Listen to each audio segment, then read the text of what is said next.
you much. Good evening to everybody that's joining us for our December Science by the Glass.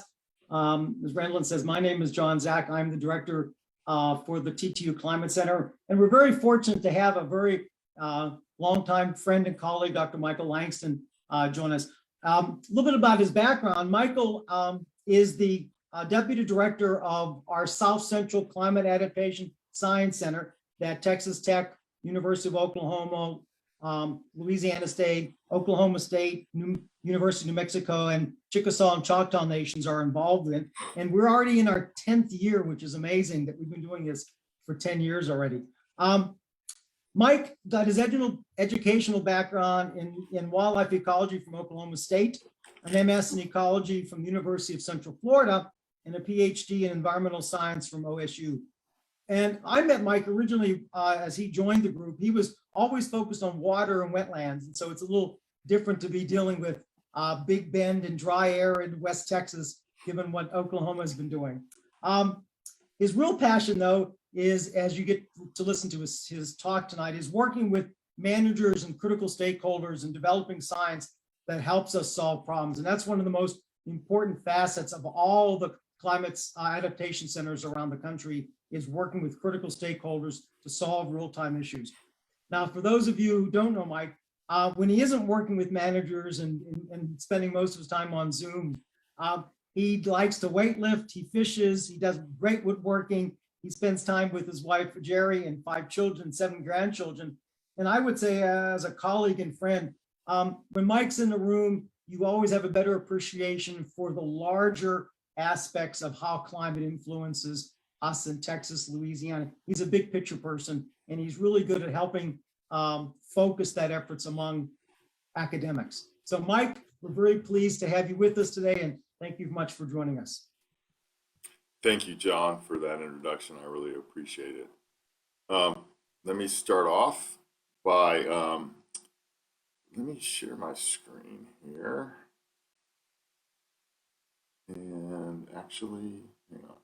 We are going to do for me, it'll be an experiment. For most of y'all, it'll probably be old hat, but we are going to try a MentaMeter, or for those of you who have not done this before, this is a poll. It's kind of like Poll Everywhere, and I'm sure you've seen Dr. Hayhoe use Poll Everywhere.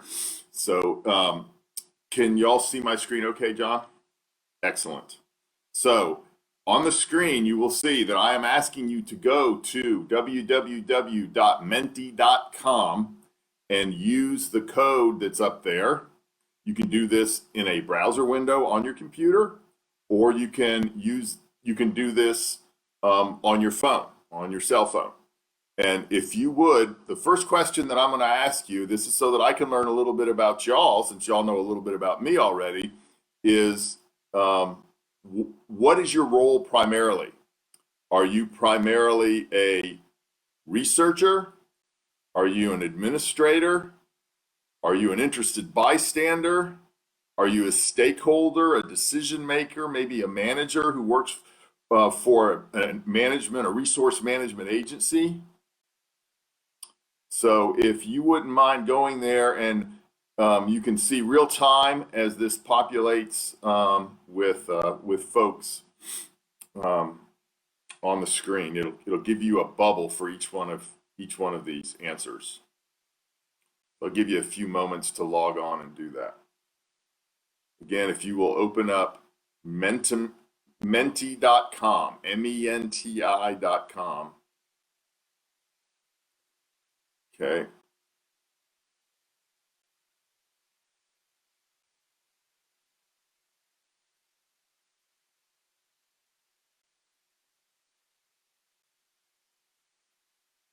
Give you another minute to do that, and then we're going to go to our second question.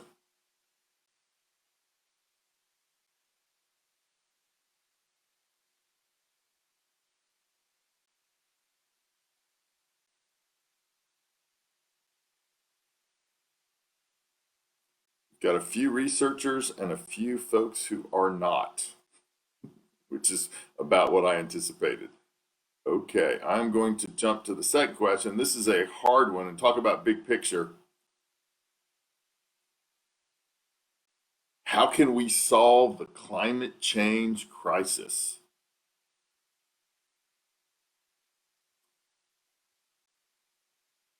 Now, your answer needs to be a single word or a short phrase, like we have now, conversation. It'll give us a quick, an instant word cloud. Thank you. Yes, you can, this is the kind of responses that I want. Things like this, or, mitigation, adaptation, voting, empathy. Yeah, I like the conversation one. Those are great. Those are great. Even things like, carbon capture and things like that would be fine.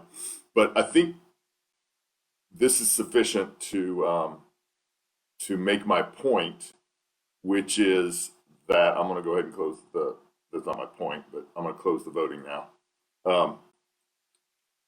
And my point is that even if we as a society really, got serious about climate change, we implemented all these suggestions that you all have here, all these plans, and we got really good at carbon capture, it is going to be quite a while before we can make an impact on climate. In the meantime, we are going to have to figure out how to adapt to climate change. So that's what I want to talk about this evening, is about adaptation. And if you will bear with me just one more moment, I'm going to share my screen again if I can figure out where to do that. Share screen. Presentation. If it'll do that. And share.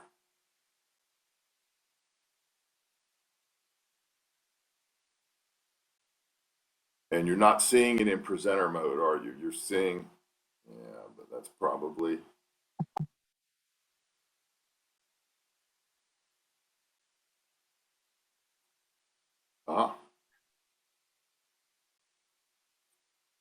Bear with me just 1 minute. I have to swap my screens here.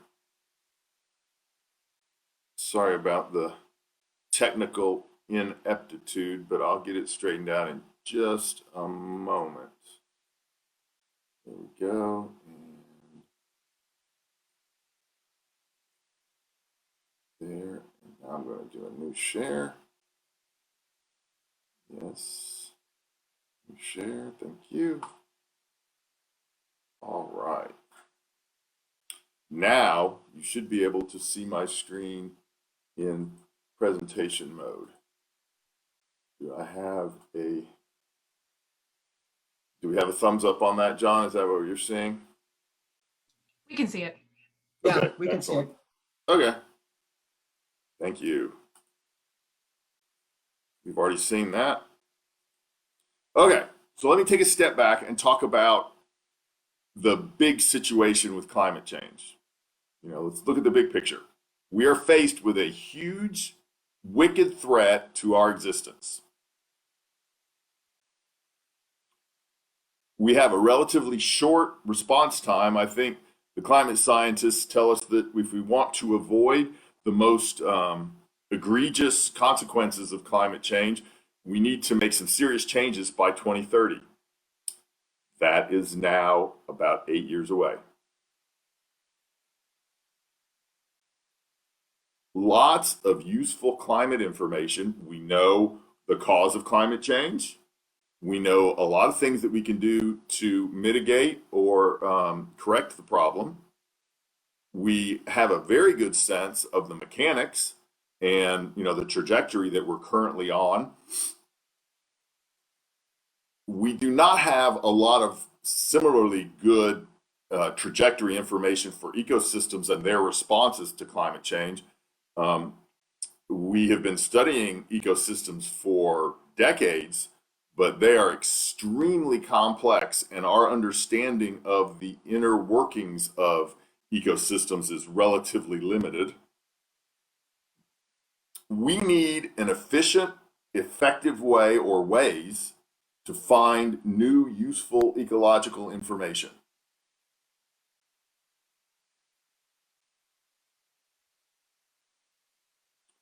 So the old paradigm that we've operated on since about the end of World War II can be described the way I've got these two boxes up here.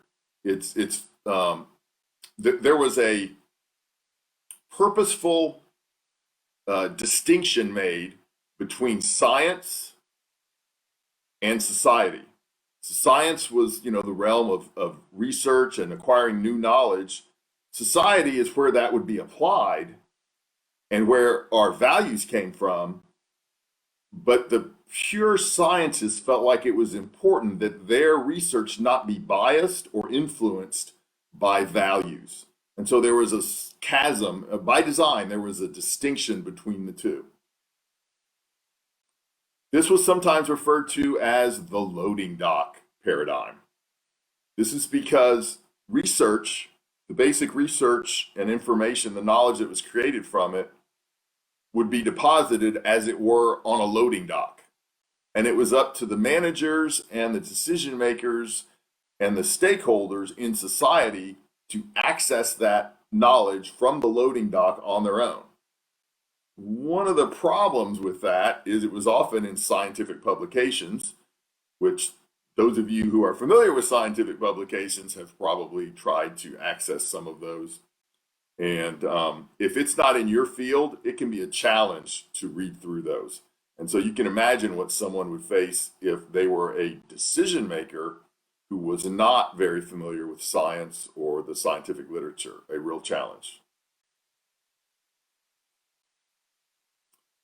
At the same time that we're faced with this incredible challenge, this wicked problem of climate change, and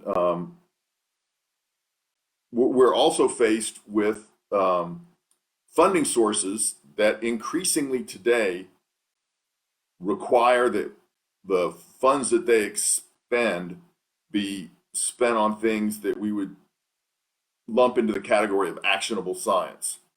This is because people like Congress want to make sure that the dollars they are spending are responsive to taxpayers' needs and that they solve real world problems.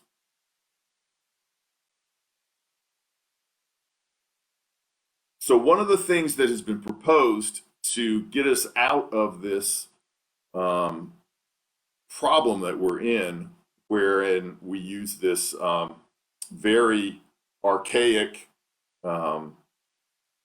paradigm that I refer to as the loading dock approach, or the loading dock paradigm, is to, let me back up a little bit. One of the problems with the loading dock approach is that you wind up sometimes, frequently, not only is there the problem which I pointed out of getting managers the information, but there's also the problem that sometimes the information comes to the managers in a way that they cannot use. So one of the things that's been proposed is that we have the managers and the stakeholders work with the research teams to design the research projects and to help execute, be there at the table when decisions are being made, so that they can ensure that the results are in a format that will answer the questions that they need answered. So what are some of the modes? How can you do that? It's a great theory, but what are the processes? What are when the rubber hits the road, how do you do this? Well, one of the ways that this has been done pretty regularly is contractual agreements. So a firm will hire a group of scientists or sometimes engineers to do some sort of contractual work for them, find out some new information, design a new process, things like that. Another mode is what we call consultative. So rather than actually have the stakeholders be burdened with the time commitment that is necessary for them to participate on the research team, in the consultative mode, the research team comes to the stakeholders interviews them, has a chat with them, perhaps works with them for a while and enters their world to try to understand the issues that they're facing. But then the researchers go away. After that consultation with the stakeholders, researchers return to their laboratory, as it were, and they conduct the research independent of the stakeholders, and they return their results to the stakeholders when the process is done. At least that's the hope. Another approach is what we call the collaborative approach, which is what I outlined before, which is where the two work together on the two groups work together on a team. They're equal partners. They all participate. Ideally, they would be equal partners. Ideally, they would all participate in all aspects of the design and execution and the write-up of the results. And then the final one that I'm going to talk about today is the collegial approach. And this is where the research team actively designs the project such that the stakeholders increase their capacity for understanding and conducting the science. The hope is that in the long term, the stakeholders will be able to do this research or similar research on their own without having a research team from a university, which, as you all know, can be rather expensive at times, involved. Oh, and by the way, I should point out that I'm drawing pretty heavily on these two papers that are cited here at the bottom, and I'll put their citation up at the end. Allison Meadow has been one of the leaders in this field for a long time. So next, I'd just like to focus in on this one, the collaborative approach. So here's some of the approaches that have been discussed or outlined previously to how to do collaboration. Action research. So this started in the social science field. This typically has some sort of, what's the term? Advocacy in mind. One of the endpoints of action research is usually some type of advocacy. A good example is the environmental justice movement. Frequently, with action research, a research team will be focused on some type of environmental pollution, or perhaps some sort of a hotspot for cancer, which typically is somehow linked to environmental pollution. And the research team will come in and work with, let's say, a neighborhood, some citizens in a community, educate them on the issue at hand, conduct some research to find out more information, of course, sharing that with the citizens all along. And the hope is that the citizens will then take that to their elected officials, and that the end result will be some sort of policy action. Transdisciplinarity, this is an approach where you involve all the necessary disciplines and a group of stakeholders. This is very similar to what I was talking about earlier when I was describing collaboration, where the one team composed of the two groups, the researchers and the stakeholders, work together. And then another approach is what we call the boundary organization approach. This is where there is a specialized organization that kind of steps into that gap that I showed you before and tries to span that gap between the research team and the stakeholders. One of the reasons for this is, when you think about it, researchers often are not the best at communication. A lot of scientists go into science because they like to be left alone and don't want to deal with people. That's what I tried. It didn't work out very well for me. Everything I did had to do with people once I got into the workforce. So I decided that I had to become more of a people person in order to succeed in science. Well, in the boundary organization approach, we take that burden off of the scientists and usually it falls on the scientists because they're the ones who are getting money to do this work. We take it off of the scientists, we put it on the boundary organization, and the boundary organization's job is to help the stakeholders understand the science and help the researchers understand the stakeholder needs. And here's a few examples in the climate realm of boundary organizations. One of the first ones was NOAA's RISAs, the Regional Integrated Science Assessments Program, a very successful program. Been around, I think we're getting on towards 20 years now. A really great program that is focused at universities and funded by NOAA. The Climate Adaptation Science Centers, funded by the USGS, which is one of the South, which is what I am a part of here at the South Central CASC, and the USDA's climate hubs. There is one in El Reno, Oklahoma, and another one in Las Cruces, New Mexico, that occur within the region that the South Central CASC covers. Great people to work with, just really, really an excellent group. Really privileged to get to work with those folks. Okay, so now I just want to talk a little bit more about a boundary organization and what boundary organizations do. One of the things boundary organizations do is we convene. We bring together the stakeholders and the researchers that can work together. We do translation, which is what I mentioned before, where we help both sides try to understand each other. We facilitate the collaboration. Sometimes we even fund the collaboration. The South Central CASC does a lot of that. We do a lot of research funding. And another thing that some do, ours does not, but they do mediation between the two groups if that's necessary. So here's some of the things that we at the South Central have tried to span that gap. And you can think of the South Central as this boundary organization in between the two. First approach we tried was just the letter of support. When a science or research team turns in a research proposal, we ask for letters of support.